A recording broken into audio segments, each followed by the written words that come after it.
Hey everyone, how's it going? So, first off, I wanted to give an overdue shout out to the person who did the translations for the last chapter and all of the Rhine Labs chapters moving forward. Big thank you to Warthog. I meant to add this last time, I just forgot to go back and actually add it, so that's on me. Anyways, one more thing as I go to record this, I'm not sure it'll be dropped by Saturday like I had the last two. Between the holidays, work, and our latest contingency contract, I was just a little more tied up. I'm hoping that it'll go up when it's supposed to. If not, sorry. But anyways, let's jump right back into the story. Spoiler warning if you haven't read the manga or watched the previous videos, I have the link in the description below if you want to check that out. And with that, let's begin. Last episode, we left off with T-Los is reading over a report submitted about Dahlia, but before we pick up from there, the beginning of this chapter makes a brief glimpse back to when Ifrit was still undergoing care. Here we can see T-Los is carrying an encased flower of some sort, while Silence is at Ifrit's bedside reading a book called Water Sprite. We then cut back to the scene where T-Los had just finished reading Dahlia's report, where everyone is taken aback by just what they had heard. The two feline medics showed the duality of their personalities, as one freaks out over Dahlia's actions, even as going as far to call her dangerous, while the other seems to empathize and point out that they also would have done something. Silence then interjects and points out that the problem isn't her power, as there are many who possess dangerous Originium arts among the combat operators, but that doesn't cause them to fear them. The medic seems to agree with this, then Silence speaks back up, stating that she does understand her concern though. Despite not hurting any innocent people, with how young Dahlia is, she lacks control of her abilities.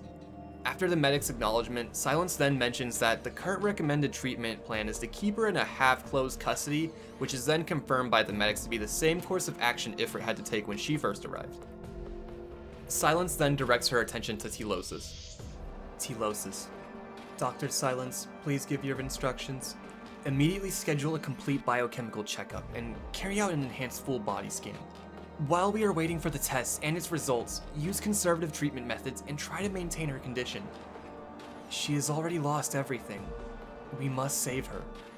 The three then confirm, and after a brief pause, Silence begins to question just how they already had all of Dahlia's background information on hand. The report was completed by Miss Saria. It turns out that the conversation Saria had with the employees from Chapter 1 was actually her attempting to dig up as much information as she could about Dahlia. After their conversation, Saria went and visited the surrounding area, where she successfully tracked down the people who smuggled her and gathered as much information related to the situation as she could. Our feline duo is clearly surprised by this news. The more ditzy of the two had the impression that Saria was scary due to never seeing her smile, but now thinks that she's really kind. However, the expression on Silence's face seems to imply that there's more going on when we cut back to the past once more. It's shown to be later in the day, and we can see a tired Silence stretching her arms out. Now, real quick, the other two medics that we see in flashbacks do have names that are revealed way later on, but it doesn't actually impact the story, so I am going to spoil the fact that the Cabernet's name is Albert and she doesn't have any distinguishing features that help me figure it out, like a tail or feathers, but the other girl's name is Lami. Anyways, we can see Albert looking after Ifrit when T-Los makes her way over to Silence. Researcher Silence, it is now the end of the work shift. Joyce is requesting to return together with Researcher Silence. Joyce, I still want to analyze the recent treatment data tonight. You should return first. Good work today. To avoid Researcher Silence becoming broken after working for long hours, we'll carry out forceful sleep protocol on Researcher Silence. Don't mind me, you should return to rest first. Sleep protocol failed. Joyce decided to guard Researcher Silence. Joyce? If Researcher Silence does not stop working, Joyce will also not stop her guard protocol. Alright. Silence then mentions that she just needs to drop off the report and do a little bit of organizing before they head out, with Albert taking care of the night shift. As they make their leave, it turns out that Saria hadn't actually shown up that day to help out with Ifrit's treatment. They don't think too much of this though with all her responsibilities when, as they are about to turn the corner, have you seen how Silence has looked recently? How could I not? She looks so pleased with herself. She's already favored by Director Parvis. Then they managed to save the infected kid brought in by Director Saria. Ain't that real lucky? By they, you're including that Joyce, the one who speaks like a terminal. Yeah, her. That face creeps me out. Can't even tell if she's dead or alive. Silence takes a hold of Joyce's hand and tries to reassure her when the three of them continue to make awful remarks about how it was bad enough to already have 2 infected here. And to sum up the gist of shitty things that they said, they basically amounted the efforts that Silence and Telos put into Ifrit's treatment as nothing but an attempt to get in Saria and Parvis's good graces. They continue to make some degrading comments about them as infected and the chance that Ifrit will blow up the lab when, just as everyone was about to leave, hold on. Suddenly, the 3 of them turn to find Saria walking at them with a menacing look on her face. Director Saria? It's also revealed that Silence and Joyce were still listening in from around the corner. Director Saria! Are you here to see Ifrit? Your conversation just now. I've already heard everything.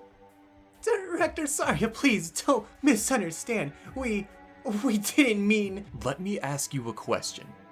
What type of research does the structural section do? How does it relate to Originium research? The structural section mainly conducts the research on the biochemistry, including the effect of Originium on organisms. Then let me ask you, what are the methods of transmission to get infected with Oripathy?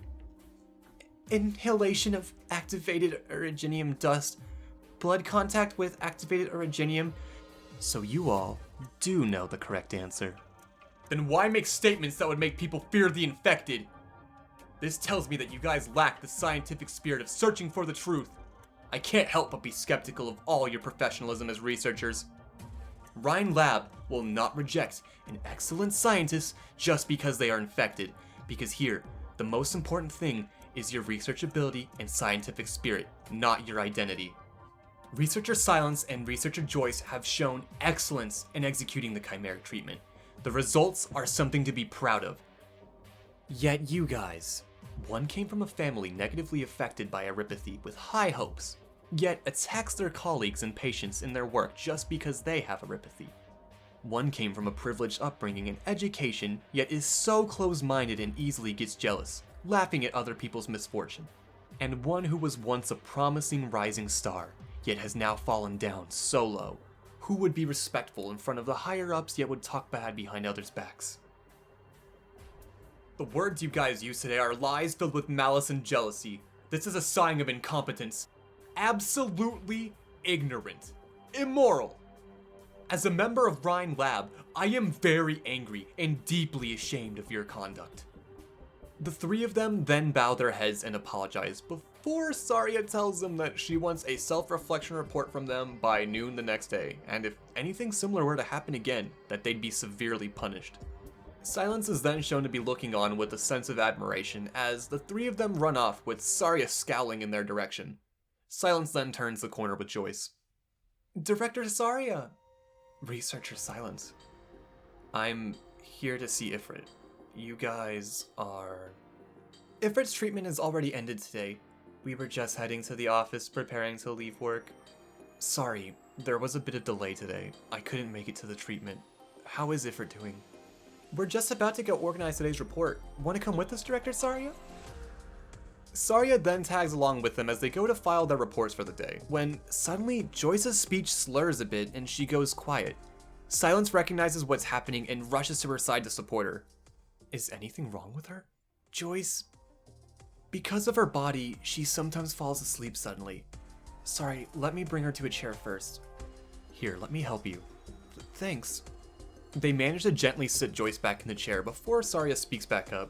Joyce was the researcher who suffered brain damage from an experiment? Yes. I heard about that experiment. It was an extremely thoughtless, irresponsible experiment. What's wrong?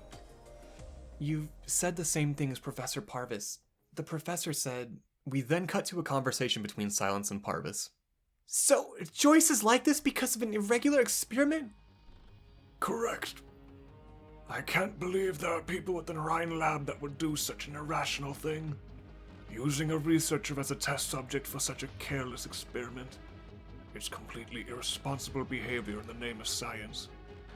Remember, Silence, we bear the burden of responsibility to make scientific progress. Never act impulsively because of momentary temptations. We then cut back to Saria and Silence's conversation where Saria brings up that Silence must have a lot of respect for Parvis, when it's revealed that despite an accident causing her to become infected after graduating, it was actually due to Parvis's efforts that Silence was even able to join Rhine Labs. I'm really thankful to him. I hope that one day I can become someone who is as noble as the professor. Oh right, Director Saria, thank you for what happened just now. As an infected, we rarely hear words defending us. You heard it? Yes. Researcher Silence. As I just said, you and Researcher Joyce are doing an excellent job. The trust and admiration that Director Parvis placed in you guys is convincing enough. I won't treat you guys differently just because you're infected, nor will the unfair evaluation by others change the way I treat you guys. Yes, thank you. I'll do my best.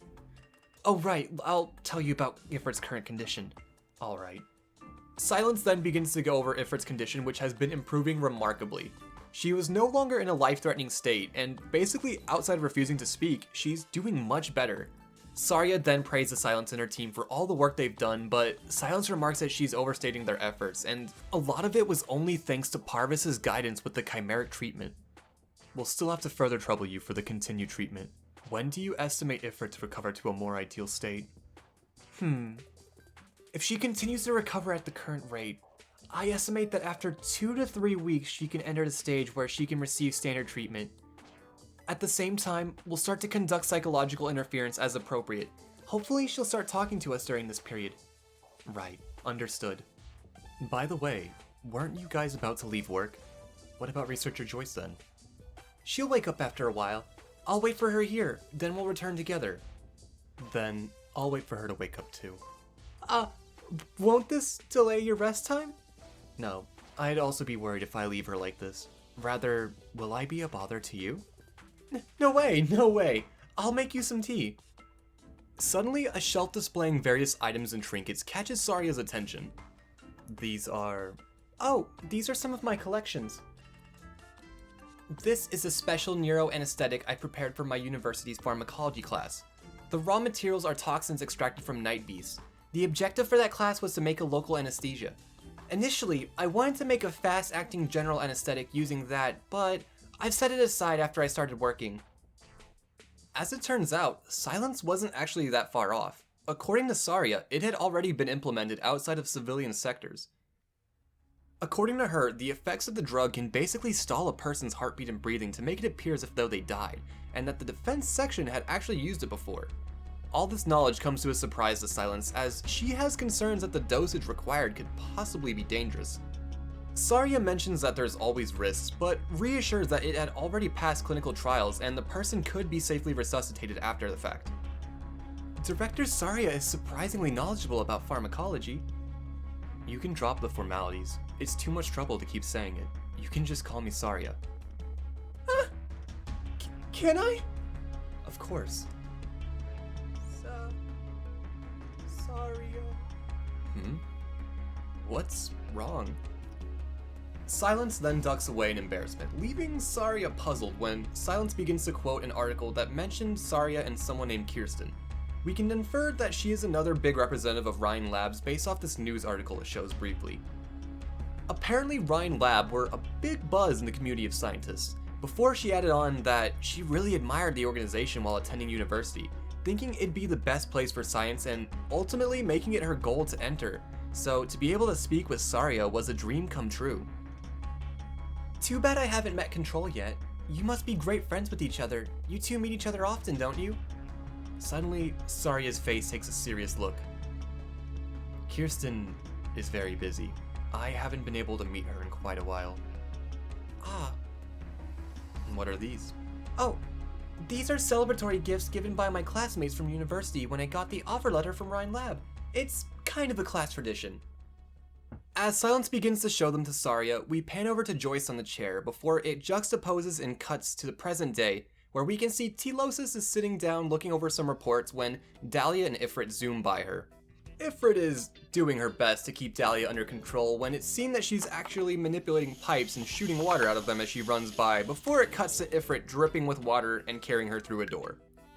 Ifrit begins to scold her with what appears to be Matterhorn in the background when Dahlia summons some water before doing her closed fist move and getting Ifrit and the rest of the medical department drenched in water. The four of them begin scolding her and Ifrit when suddenly Dahlia looks up and apologizes sweetly, causing one of the feline medics' heart to melt. We then cut to an exhausted looking Ifrit who has her hair being clutched by Dahlia. At the same time, Dahlia is actually having her hair worked on by Silence, who's putting it in a similar style to how she did when she was taking care of Ifrit. What a troublesome kid. I'm about to fall apart. You caused way more ruckus than her when you were in Rhine Lab. Silence! Is there any way to make her behave? If this goes on, I don't think I can take it anymore. Think. At Rhine Lab, what were you doing when you were the quietest you've ever been? I got it! Dahlia, wait for me. Huh? Don't worry, your boss will bring something good back. She'll return soon enough. Here, take this medicine first. Dahlia takes hold of the glass and takes her medicine without any rebuttal. Silence then praises her and begins to take the tray away, but as she steps away, she seems to be overcome by something when suddenly... Silence. What's wrong? Thank you, Silence. Before Silence can respond, Ifrit rushes back into the room carrying a familiar book, Water Sprite.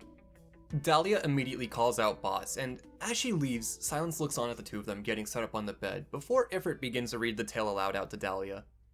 After some time had passed, Dahlia seemed to have fallen asleep in bed, so Ifrit decided to take this opportunity to try and sneak out. Alright, it's time to move. Silence won't be around this time. I have to find Saria. Boss. You scared me! Why did you come out? Boss, together. No way, no way. Boss has some official business to handle. It's not your activity time yet. Hurry up and get back to sleep. Ifrit then shuts the door behind her tight and begins to make her way further into RI when she's eventually overwhelmed by the sheer size of the place.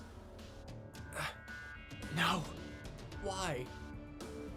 Why are there so many rooms? I need to think of a way to find out where Saria's room is, but where should I go? Boss. Why did you follow me? Didn't I tell you that you can't come out right now? If Silence finds out, I'm never gonna hear the end of it. Boss, I'm hungry. Fine. We'll go find Saria first, then I'll find you something to eat. Saria. Saria. No, Saria isn't a bad person. She was someone who was like family to me. Let's not talk about that first. Anyway, make sure you follow me closely. Don't wander around, understand? Dahlia nods to show that she understands before the two of them continue on their way. Eventually, they end up lost at a cross-section of hallways when they turn to asking some operators for help. First, they ask Yato, who didn't have any idea.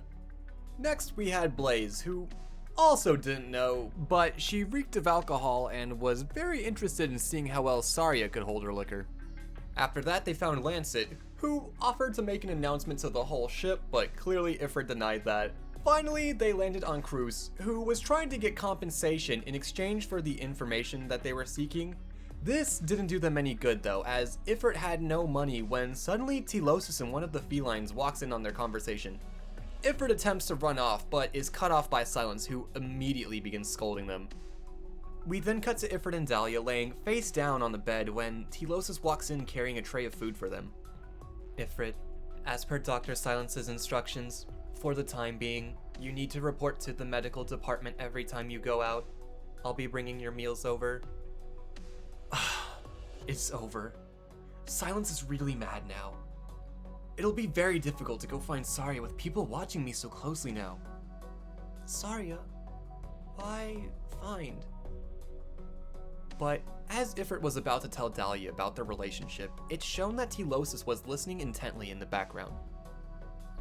Saria. She's my savior.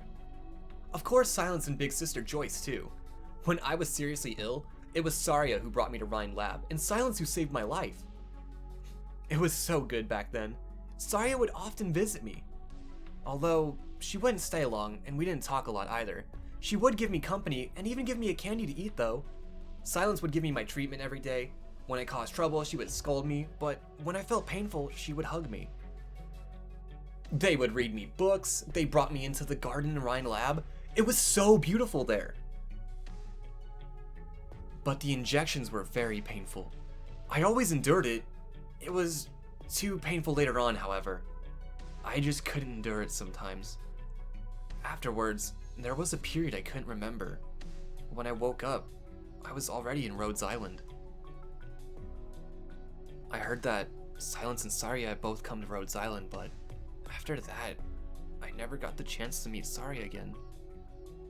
Every time I told Silence I wanted to go meet Saria, Silence would always say, "Saria isn't here, Saria is very busy," and other similar stuff like that.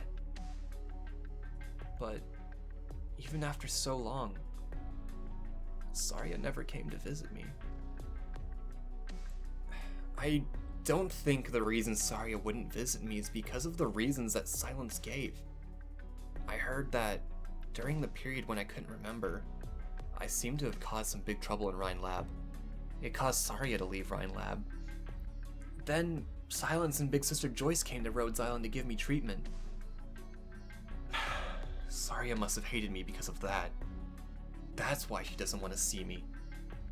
Silence must have kept the truth from me because she didn't want to hurt my feelings. Boss, no hate. Thank you.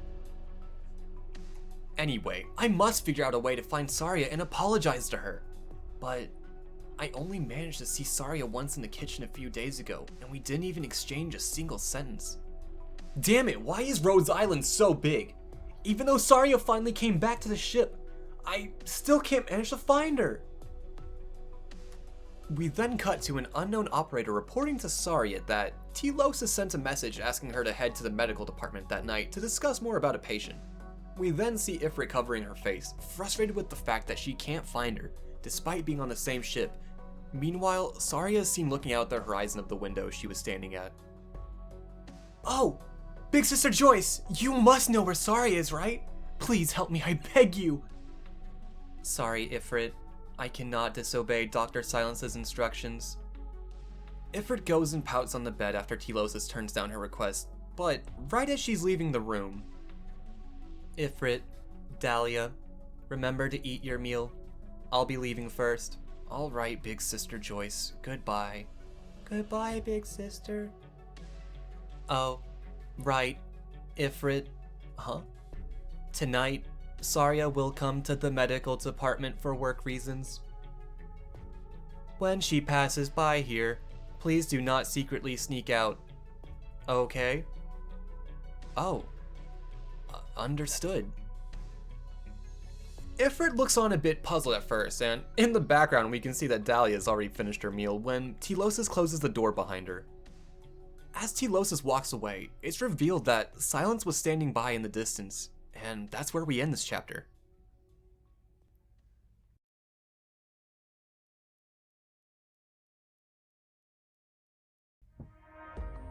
Oh man. Okay, awesome. The coast is clear. They didn't end this one with a gut punch like the last two chapters. Honestly, I'm really glad that we actually left this one off with Telosis getting a moment to do her thing. I understand with her condition and just the overall situation and setting currently presented, she probably won't be at the forefront of every eventful thing that happens, but I like how they let her have a little bit of time to shine. Now, I'll briefly mention that the Mostima review I mentioned last time is being pushed back a little further because I lost some footage that I'm having to re-record, but yeah.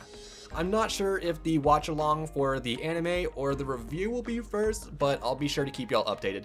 Anyways, that's all for today. I hope you all enjoyed the video, and I'll catch you on the next one. Take care.